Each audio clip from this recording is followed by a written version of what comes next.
Halo semuanya, balik lagi dengan saya Dino Bandung, motovlogger ramah lingkungan dan tanpa pemanis buatan. Jalan raya Purwakarta Pleret atau Purwakarta Bandung. Ini saya menuju bengkel seperti biasa berangkat kerja. Dan daripada gabut, saya mau jawab pertanyaan. Pertanyaannya adalah, Bang, apakah servis di bengkel resmi Yamaha itu atau di servis di ya terutama Yamaha sih ya, apakah servis di bengkel resmi Yamaha itu mahal? Saya takut mahal, tiba-tiba habis banyak. Nah, ini tipsnya ya. Jadi buat kalian yang mau servis di bengkel resmi Yamaha, ini tips biar kalian tidak kaget dengan harga gitu ya. Ini sebenarnya masalah di semua bengkel resmi Yamaha atau di semua daerah ya. Jadi kalau di tempat saya memberlakukan seperti ini. Jika ada yang servis itu yang tidak mengerti, silahkan diobrolkan dulu gitu. Misalkan gini, motor ini tiba-tiba motor ini servis, ya kan? Servis, lalu kita kasih tahu kalau udah servis, biasanya servis ringan gitu kan. Nah, oke. Kita biasanya servis ringan, kalau udah servis perawatan biasa sih udah pasti ngerti lah ya berapa harganya gitu kan. Di masing-masing tempat itu beda. Karena masing-masing manajemen dealer atau bengkel itu punya kebijakan masing-masing ya. Jadi tidak ada harga servis itu disamakan dari Yamaha, nggak ada. Itu tergantung manajemen bengkel masing-masing ya. Makanya kenapa beda-beda gitu kan. Nah, kalau di tempat saya Yamaha Arena Motor yang ada di Pleret ya, atau yang di Subang ada yang di Kalijati, lalu di Singaparna juga ada Yamaha Arena Motor Singaparna. Jadi biasanya kalau ada penggantian part atau servisnya yang besar, itu biasanya kita estimasi dulu. Jadi khusus saya nggak tahu di bengkel orang lain karena banyak yang miskomunikasi, nggak tahu dijalankan atau enggak. Yang pasti di tempat saya, kalau ada penggantian part, tiba-tiba spare partnya main ganti-ganti, tidak konfirmasi dulu dengan yang punya, di tempat saya itu saya gratiskan. Biar mekanik atau chip mekanik yang bayar ya.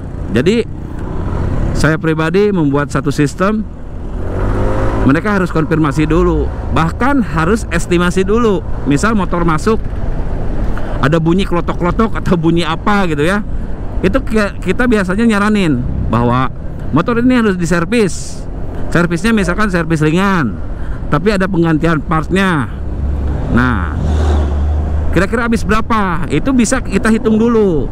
Jadi karena saya tahu ya, saya juga kalau jadi konsumen, salah satu ketakutan saya adalah misalkan saya bawa uang 100 atau 200 ribu, tiba-tiba harus ada yang diganti. Takut, daripada takut saya tidak mau ke bengkel resmi. Itu sebenarnya banyak ketakutannya seperti itu. Kenapa tidak servis di bengkel resmi? Karena takut biayanya mahal.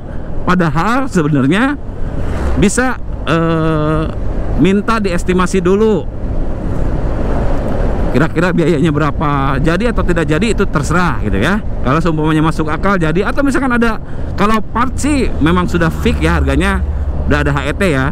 Nah, kalau jasa biasanya dilihat dari penggantian part. Kalau di kita ada keringanan lah, kalau misalkan spare partnya udah habis banyak ya, setidaknya di jasanya kita kasih pengurangan sedikit gitu kan. Ada bisa diobrolkan segala sesuatu itu dengan langganan ya.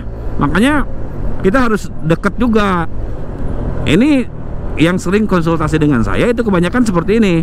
Saya tanya gitu kan, Bang, kenapa ya motor saya ini habis diservis kok gini? Bang, kenapa motor saya seperti ini? Saya cuma tanya, kalian punya nggak kontaknya orang bengkel gitu kan? Ternyata tidak. Dan ternyata kebanyakan bengkelnya itu ngacak, tidak netap di mana gitu kan. Sehingga kalau ibarat penyakit ya jadi beda-beda analisanya gitu kan. Karena setiap orang kan punya opini atau analisa masing-masing ya. Nah, kalau di tempat saya itu ada semacam service record gitu ya. Service history ya. Di tempat kita itu kelihatan. Misalkan ketika motor masuk, motor tersebut sudah pernah kesini atau belum. Kita cek udah pernah ganti filter udara apa belum, udah ganti busi apa belum. Kalau udah pernah, di bulan berapa. Lalu juga di kilometer berapa gitu, itu ada kalau di tempat kita. Makanya di kita nggak pernah double. Misalkan kan sering ada kejadian tuh,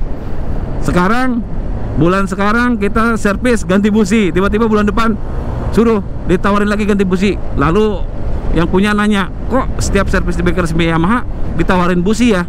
Nah itu kalau di tempat saya biasanya kalau mau nanya seperti itu tuh lihat history dulu, masukin plat nomornya, oh motor ini baru diganti businya bulan kemarin.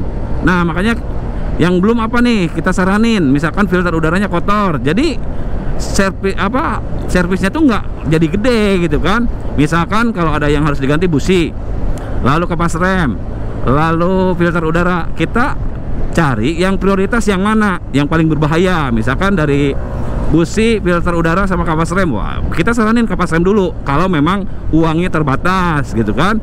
Bagusnya sih ganti semua, tapi kalau terbatas kita kasih saran atau prioritas servisnya habis berapa, lalu spare partnya yang harus dibeli salah satu aja, misalkan kapas rem, karena berbahaya kalau kapas rem gitu kan.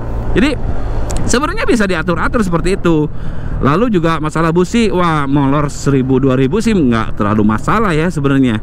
Jadi servis di bengkel resmi itu tidak wajib ketika itu diganti, disarankan pasti ya, tapi tidak mewajibkan, artinya tidak memaksa gitu. Kalau memaksa udah jangan servis ke bengkel resmi itu gitu kan. Kalau di tempat saya seperti itu, kita atur. Bahkan di tempat saya kan di daerah banget ya, di daerah Citeko, Pleret gitu kan, nggak yang pusat kota gitu ya. Artinya kita juga menyesuaikan dengan kebiasaan masyarakat di lingkungan kita gitu kan. Jadi kalau dikasih tiba-tiba harus ganti filter, ganti busi, ganti ini, ganti itu, wah udah banyak, habisnya totalnya banyak, wah kapok orang kan. Kalau di kita seperti itu, kalau ada 3 misalkan spare part yang memang dianalisa harus waktunya diganti, ya kita saranin ganti. Tapi ketika konsumennya, kita sering ngobrol lah dengan konsumen tuh, alhamdulillah kita dekat. Kalau tim kita gitu kan, kita biasanya ngobrol, saya cuma punya uang sekian, itu mendingan belak-belakan aja. Saya punya uang sekian, lebih baik yang harus diganti yang mana dulu, ini dulu. Jadi nanti nyicil gantinya itu. Gitu. Jadi sebenarnya bisa seperti itu. Cuman memang karena ketidakdekatan antara konsumen dengan tim bengkel ya, terutama harus kenal sama chip mekanik ya. Jadi biar chip mekanik, biar kalau ada apa-apa dia bertanggung jawab ya, bukan mekanik. Kalau mekanik spesialis eksekusi pengerjaan, tugas dari chip mekanik. Jadi nanti servis berikutnya mungkin apakah servis bisa pilih mekanik atau enggak, nah, next saya akan ulas ya. Jadi untuk yang kali ini bagaimana cara biar tidak harganya tidak kaget gitu, tiba-tiba habis besar gitu kan. Yaitu tipsnya, datang ke bengkel resmi Yamaha, temui kepala mekanik atau chip mekaniknya. Jika memang uangnya terbatas, silahkan diestimasi dulu, minta. Kalau bengkelnya tidak mau estimasi dan cenderung misalkan dari janjinya habis 200.000, misalkan tiba-tiba jadi 500.000, itu kalian jangan jadi servis di situ gitu aja ya. Jadi kalau di tempat saya biasanya diestimasi dulu. Nah, dan di saya bukan bengkel yang tidak pernah selalu bagus ya. Kalaupun ada kekurangan, kita dekat kok sama mekanik sama konsumen. Oh Pak, ininya misalkan kurang enak, kita garansi balik lagi gitu loh. Harusnya seperti itu antara konsumen dengan tim bengkel, itu ada komunikasi gitu biar enak. Jadi nggak sungkan kalau misalkan ada kekurangan atau apa, tiba-tiba cuma nulis di sosmed, itu kan nggak menjadi solusi kalau menurut saya, malah jadi nggak enak semuanya gitu kan. Nah, jadi di kita itu kita siap menampung kekurangan kita, koreksi tentang hasil kerja kita untuk menjadi lebih bagus. Oke? Semoga vlog ini bisa dimengerti, dan jika ada manfaatnya silahkan share. Untuk informasi selanjutnya subscribe aja, nyalakan notifikasinya. Terima kasih sudah nonton, and bye bye.